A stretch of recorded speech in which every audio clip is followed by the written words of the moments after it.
Lung cancer అనేది కేవలం smoking చేసే వాళ్ళలో మాత్రమే చూస్తామా అంటే ఖచ్చితంగా నో అనే చెప్పాలి. ఇది కేవలం స్మోకింగ్ చేసే వాళ్ళలో మాత్రమే వచ్చే క్యాన్సర్ కాదు. ఇది స్మోకింగ్ అలవాటు లేని వాళ్ళలో కూడా మనం చాలా సాధారణంగా చూస్తుంటాం. ఇండియాలో ప్రస్తుతం ఈ స్మోకింగ్ చేయని వాళ్ళలో వచ్చే క్యాన్సర్ అనేది అడినోకార్సినోమా అంటాం. ఇది రైజింగ్ ట్రెండ్లో ఉంది. ఇది ముఖ్యంగా చూసుకుంటే ఆడవారిలో మనం ఈ మధ్య కాలంలో ఎక్కువగా చూస్తున్నాం.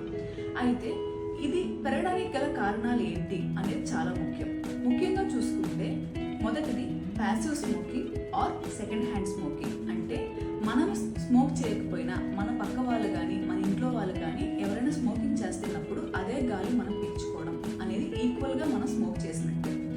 అలాగే రెండోది చూసుకుంటే జెనెటిక్స్. అంటే మన ఫ్యామిలీలో ఎప్పుడైనా ఎవరికైనా క్యాన్సర్ వచ్చి ఉంటే మనకి కూడా రిస్క్ అనేది ఖచ్చితంగా ఉంటుంది.